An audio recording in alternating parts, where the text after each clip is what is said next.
So we are back mga kabengbeng sa mapagpalang araw po. So December 13 mga kabengbeng, Friday the 13 mga kabengbeng. So ito, meron tayong iti-test fire ngayong hapon mga kabengbeng. So mag-aalas 3 na lang ng hapon. So ito, napaka-pogi. So meron tayong Scorpio na PCP dito sa ating harapan. Ayan, napaka-pogi po. So new design po yung ating mga bat. Ayan, napaka-pogi ng bat stock. So ayan mga kabengbeng. Konti na lang, pang bench rest na talaga. Napaka-pogi. Pwedeng bench rest, pwede siyang pang hunting pa rin, no? So napaka-pogi. So naka CBB-ST na po pala yung barrel na nakalagay dito mga kabengbeng. 24 inches na CBB smooth twist barrel. Ayan, CBB-ST, makikita nyo, ayan, smooth twist, 24 inches barrel po. Ayan, napaka-pogi. Then ito po ay 3-cock version mga bengbeng, 3-cock variant. 2, 3, pero isa-zero natin yan dun sa pinakamalakas sa 3-cock po. Then 3000 PSI maximum input, 1800 PSI output, naka 0.45 liter bottle tank, halos kalahating litro na ng hangin. Napakaraming putok na yan mga kabengbeng. At napaka-poging bat stock. Solid, napakaganda mga kabengbeng. Mas maganda ito sa personal, solid mga kabengbeng.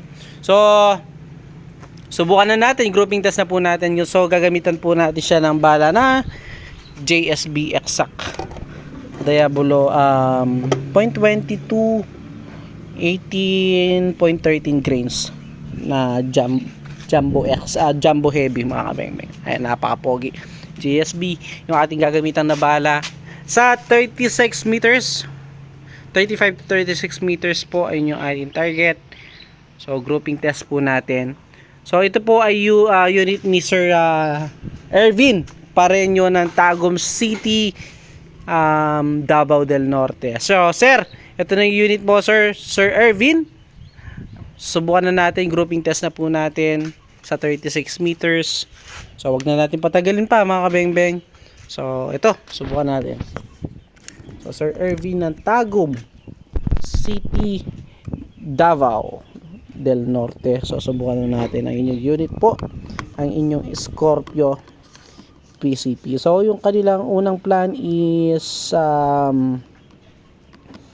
Nimrod PCP battle tank, pero na-introduce natin sa kanila ito, kaya ito yung kanilang mga bengbeng, napogian sila at saka marami din naman advantage yung Scorpio.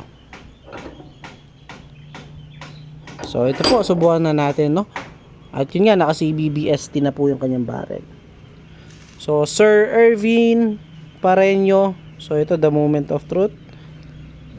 Subukan na po natin ang inyong unit dito banda, gitna natin. Kaya lakas pa ng hangin mga kabengbeng, 36 meters.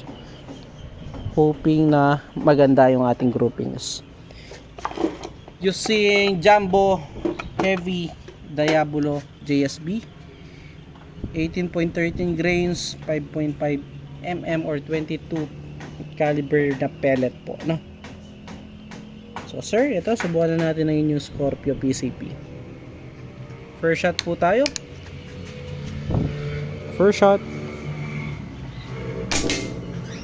So yung ating first shot po, so zero lang natin.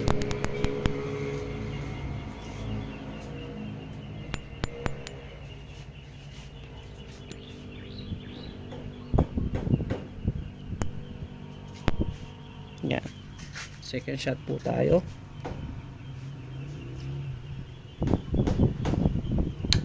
So grouping test, tapos final zero po natin, no? Yun, pellet to pellet sa 36 meters. Napakaganda, napaka-pogi pa ng unit. Napakaganda pang tumama mga kabengbeng. So yan po yung ating mga Scorpio PCP na naka CBB ST barrel. Third shot. Grabe, kaganda tumama mga kabengbeng. Lakas pa ng hangin.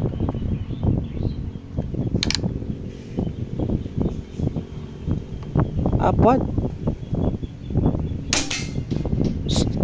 Grabe yan, sir.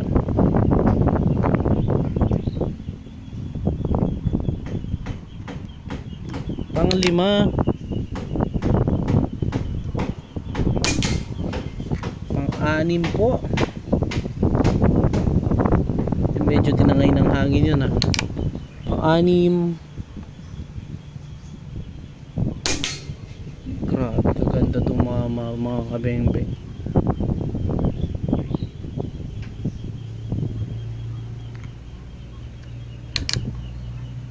Pang-7 pa. Pang-8.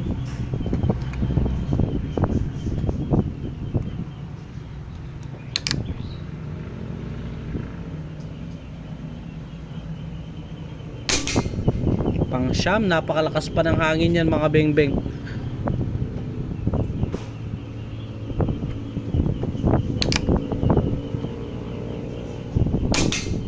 At last, pang-10.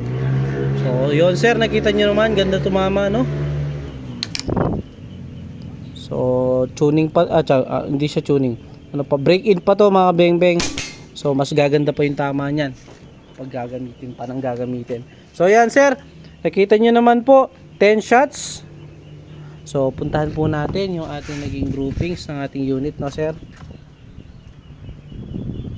So yun po yung ating naging groupings ng ating unit ni Sir Ervin ng Tagum City, Davao del Norte. So tara, puntahan natin yung ating naging groupings sa 36 meters po.